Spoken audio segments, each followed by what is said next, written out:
In terms of putting it into practice, Aristotle notes once again that in the case of conduct, the objective is not theoretical knowledge, but putting that knowledge into practice. And as he said before, it's not enough to simply know about goodness. We must endeavor to possess and use goodness, or adopt any means to become good. So how do we go about becoming good?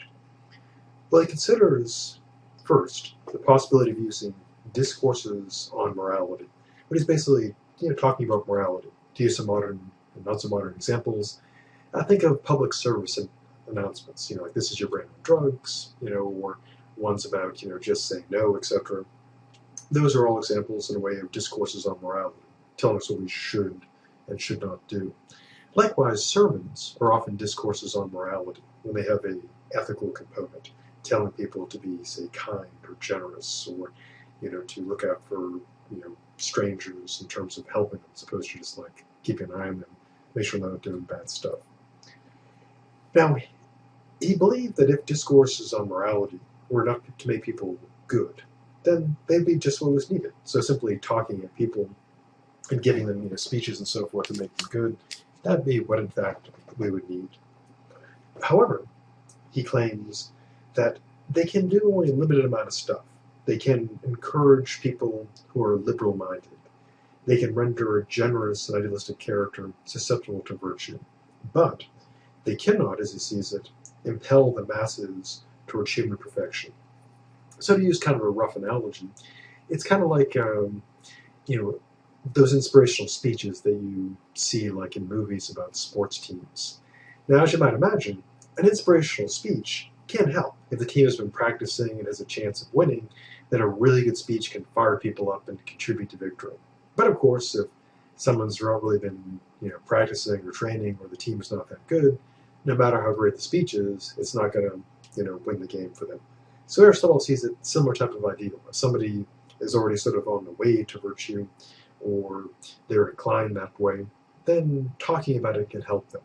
But if not, it's not going to push people towards perfection.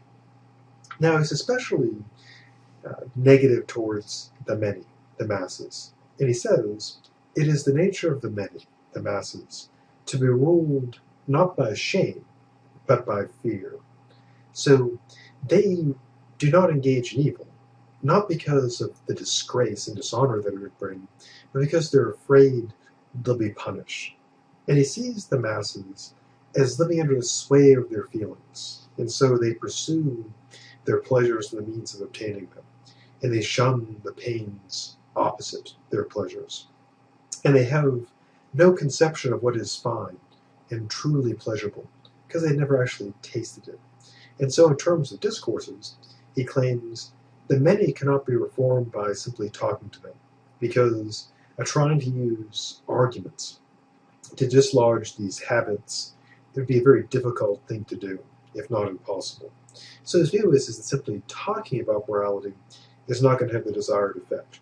But he does note we should be content if the combination of all the means to make us good enables us to obtain some portion of goodness. Now, getting back to sort of how this works, he does draw another analogy, one to land, but it's as part of his discussion about how we become virtuous. And he claims that goodness can only be induced, brought about, in a suitably receptive character. Some people claim it's by nature, or by habit or instruction, that some become good. He considers those options. Now, in the case of the bounty of nature, that's beyond our control, and is just, as he sees it, it's bestowed by divine dispensation upon the fortunate. In other words, we just kind of get what we get, and that seems to be, true even today. Of course, eventually, once we've, gotten and accepted genetic engineering to modify ourselves, things may be rather different.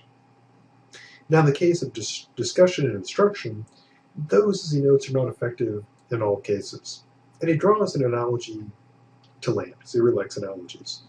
He notes the land has to be properly prepared before the planting occurs. Likewise, the mind of someone who's going to learn has to be prepared in its habits if the person is going to enjoy and dislike the right things.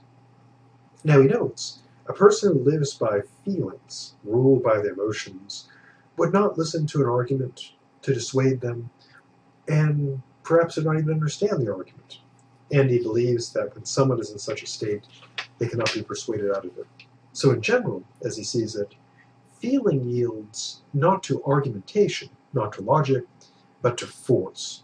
And so we must have is a character to work on that has an affinity to virtue, that appreciates what is noble and objects to what is base. So how do we bring about this? Well, this leads us to the final part for Aristotle, which is who should be the moral educator and how should this be done.